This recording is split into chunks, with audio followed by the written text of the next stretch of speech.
और अब जिस हाथरस की घटना से ये भोले बाबा सुर्खियां बटोर रहा है, उस इंसिडेंट में भी इनको प्रवचन के लिए सिर्फ 80,000 लोगों को इकट्ठा करने की परमिशन थी, मगर यहाँ पर इकट्ठा हो गए 2.5 लाख लोग। इवन जिस भगदड़ में 121 लोगों की हुई है ना, उसमें से भी ज्यादातर औरतें और बच्चे थी जो अपनी गरीबी से छुटकारा पाने और एक बेहतर जीवन की तलाश में अक्सर ऐसे बाबाओं के जाल में फंसते हैं।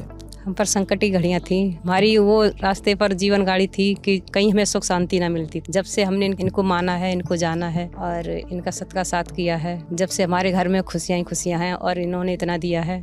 इस घटना के बाद यूपी पुलिस ने अब टोटल 6 लोगों की गिरफ्तारी की है और इस पूरी घटना का मुख्य सेवादार देव प्रकाश मधुकर ने भी अब पुलिस के सामने सरेंडर कर दिया है। मगर दोस्तों, मालिक की बजाय उसके चेले को पकड़कर क्या होगा? भोले बाबा का नाम तो यहाँ पर किसी FIR में भी मेंशन नहीं किया गया था, तो पकड़ना तो बहुत दूर की बात है। और आज भी वो अपने किसी आलीशान आश्रम में बैठे होंगे और वहाँ से बैठे बैठे वो लोगों के बीच थोड़ी क्रेडिबिलिटी बनाने के लिए कुछ इस तरीके की सांत्वना स्पीच भी देते हैं। दिवंगत आत्माओं के परिजनों के साथ जीवन पर्यंत संबंधन से खड़े रहने का आग्रह किया है।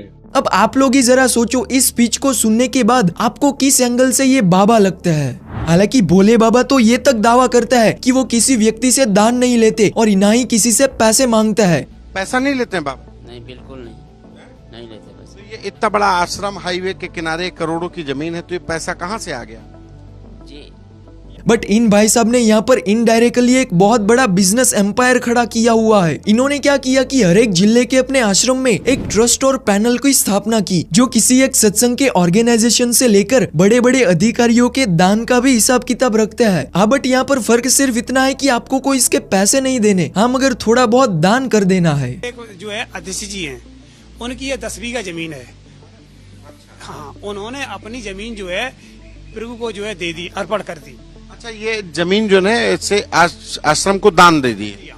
और दोस्तों देखो, ना तो ये हाथरस की घटना पहली बार हुई है और ना ये भोले बाबा पहले ऐसे बाबा है जो लोगों को धर्म के नाम पर लूटता है, बल्कि भारत में मानो इन बाबाओं का एक ट्रेंड सा बन गया है। हर दूसरे तीसरे दिन में कोई एक नया बाबा मार्केट में आ जाता है। इवन अब तो कई सारे लोग डॉक्टर और इंजीनियर की तरह ये बाबा बनने को भी एक प्रोफेशन के तौर पर देखता है। कोई यहाँ पर इंजीनियर से बाबा बन जाता है तो कोई कांस्टेबल की नौकरी छोड़कर बाबा बन जाता है। ये मानो एक ऐसी पूरी बाबाओं की दुनिया है जहाँ किसी एक बाबा का भक्त उनके प्रति इतना लॉयल होता है कि चाहे उस बाबा ने क्राइम किया हो, किसी के साथ रेप किया हो या फिर किसी को जान से मारी क्यों ना डाला हो, लेकिन इन सब के बावजूद भी उनके भक्तों के लिए तो उनके बाबा सब कुछ होते हैं। और ऐसे बाबाओं का फ्रॉड हमारे देश में आजकल मानो इतना कॉमन इवेंट बन गया है कि इसके पीछे PK, ओ माय गॉड और आश्रम जैसी कितनी सारी मूवीज और वेब सीरीज भी बन चुकी है।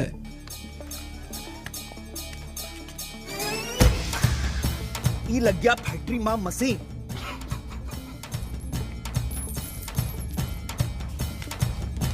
ये हो गया थोड़ी सा इन्वेस्टमेंट।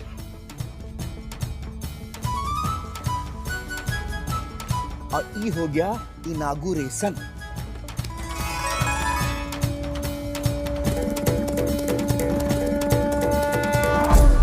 लेकिन सवाल दोस्तों यहाँ पर यह है कि देश के इतने सारे लोग आखिरकार इन फर्जी गुरु पर इतना विश्वास क्यों करता है? या फिर इससे भी ज्यादा पेचीदा सवाल तो यह है कि लोगों को ऐसे बाबाओं पर विश्वास करने की आखिरकार क्यों इतनी ज्यादा जरूरत होती है? हाँ, यहाँ पर इसका एक सीधा सा आंसर तो ये होगा कि आज भी भारत के ग्रामीण क्षेत्र के बहुत से लोग पढ़े लिखे नहीं है, जिसकी वजह से वो ऐसे बाबाओं के चंगुल में फंस जाते हैं। मगर दोस्तों, एक्चुअल में इस सवाल का सही जवाब शायद लोगों की असुरक्षा और कमजोरियों में छिपा हुआ है। आज के टाइम में कोई भी इंसान पूरी तरीके से खुश या फिर अपने जीवन से संतुष्ट नहीं है। उसके पास कुछ ना कुछ ऐसी समस्याएं हैं जो उसे हर समय परेशान करती है, जो एक तरीके से लगातार किसी आदमी को उस समस्या के समाधान की ओर ले जाती है। ये मानो एक ऐसी पूरी स्थिति है जहाँ पर एक आदमी अपनी जीवन की समस्याओं के एक विशाल रेगिस्तान में भटक चुका है और अक्सर दोस्तों ऐसा आदमी एक ऐसे सॉल्यूशन की तलाश करता है जो उसकी इस तीव्र प्यास को जल्दी से बुझा सके। और यहीं पर एंट्री होती है ऐसे